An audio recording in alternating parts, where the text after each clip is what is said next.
telefon yoki Instagram, Telegram va TikTok degan tushunchalar yo'q. Va qo'lingizga kitobni olyapsiz yokida qanaqadir dars qilmoqchisiz.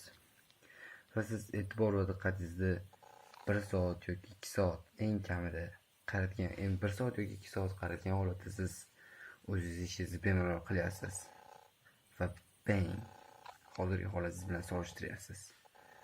Sizda umuman fokus qaratish qiyinlashgan yokida biror bir ishni qilgan umuman siz sabr toqatingiz yetmaydi.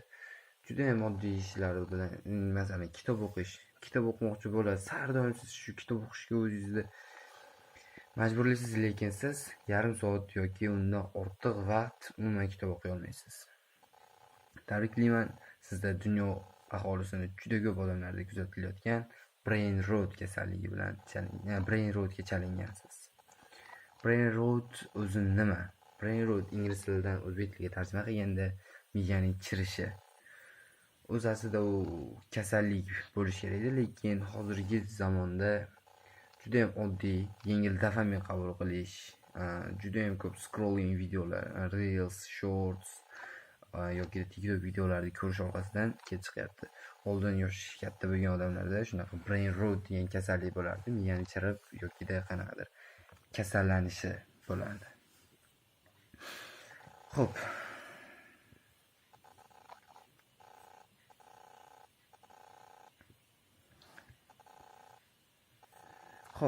Brain rot o'zi nimalardan kelib chiqadi?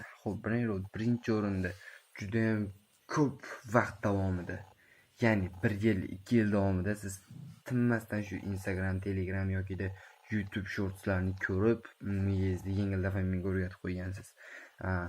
Masalan, kitob o'qish og'ir dopamin beradi. Kitobni 1 soat, 2 soat o'qiysiz, lekin oz miqdorda dopamin olasiz. Lekin o'sha 1 soat kitob o'qish o'rniga 1 soat TikTok reels ko'rsangiz, miyangizga dopamin sig'may ketadi va miyangiz erinchoq bo'lib qoladi va qanaqadir ishlarda, o'sha og'ir ishlarni qilishni yoqtirmay qo'yadi. O'sha fokus qarata olmaysiz birinchi o'rinda va ikkinchi o'rinda siz umuman kitob o'qish yoki qanaqadir shug'ullanish va tabiiy dunyodan uzilib qolasiz va umuman shu doom scrolling, zamonaviy tilda bilan aytganda doom scrolling, ya'ni narkomanga o'xshab shu